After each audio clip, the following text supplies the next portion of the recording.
morning, Gresham Middle School. I'm Abigail Stetz. And I'm Daniel Greenleaf. Today is Thursday, February 16th, and welcome to your GNN. Please join us for a moment of silence.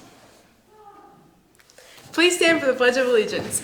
Attention, salute, pledge. I pledge allegiance to the flag of the United States of America and to the republic for which it stands, one nation, under God, indivisible, with liberty and justice for all. Please remain standing for the Gresham Mission Statement. The mission of Gresham Middle School is to develop responsible, lifelong learners by encouraging all students to reach their potential. Please be seated. Yoke will meet on Tuesdays in the activity room from 6:30 to 7:30. A few 8th grade students participated in the Ellen STEM Academy physical science competition over the weekend, where they placed 3rd.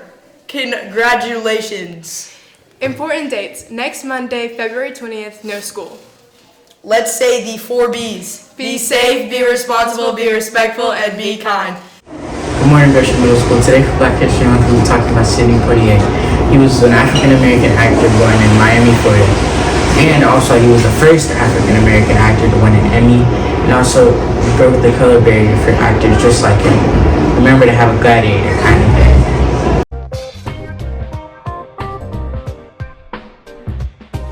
When Sidney Poitier arrived in Hollywood, the rules were already written, but he rewrote them, forever changing the way African Americans would be depicted on the big screen. The best way to understand the legacy of Sidney Poitier is that he is the man in between. He's between black and white.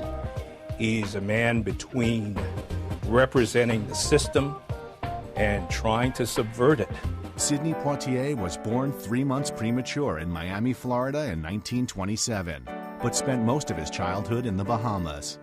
The future in Nassau looked so bleak for the son of a poor tomato farmer that his parents sent him off to Miami to live with his older brother. Things weren't much better stateside.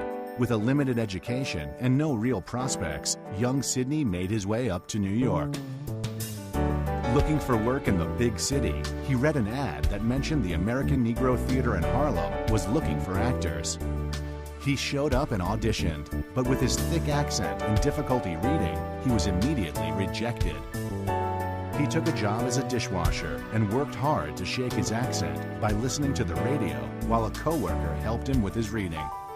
His persistence and determination paid off when he was accepted by the theater 6 months later. As the 40s came to a close, Sidney made the jump from the stage to the screen. Performances in the racially charged No Way Out and 1955's Blackboard Jungle made him one of the most talked about young actors in film. By 1958, he earned an Academy Award nomination for his role in The Defiant Ones.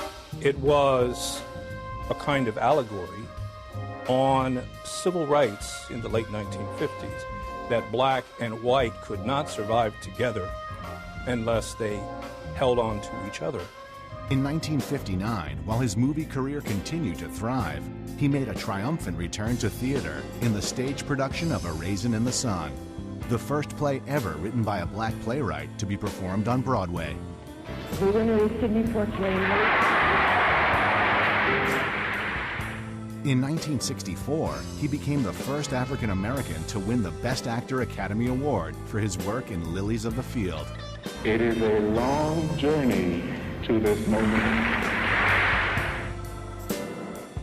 His starring turn as a black man helping a white sheriff solve a crime in a racist southern town in the 1967 film In the Heat of the Night further cemented his reputation as one of the finest actors in the business. Poitier's work in the 60s, often portraying sophisticated and dignified black characters standing tall in the face of prejudice and social injustice, helped reshape the way African American actors were seen in film. In film after film after film, he seeks roles that are not race-based or defined by color, but that transcend it. What's striking to me is his deep commitment to social justice and to civil rights.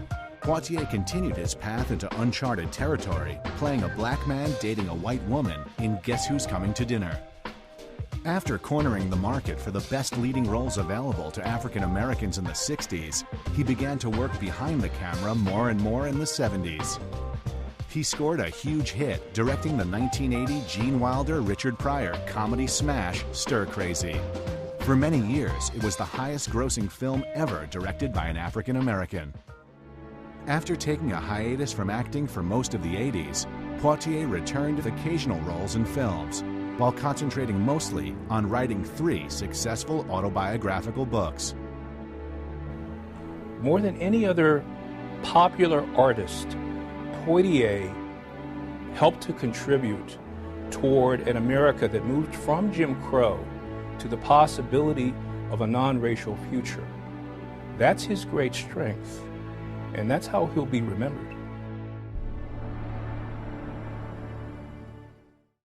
That's it for the morning news. Have a great day. I just want to remind everyone that it is a great day to have a great day at Gresham Middle School.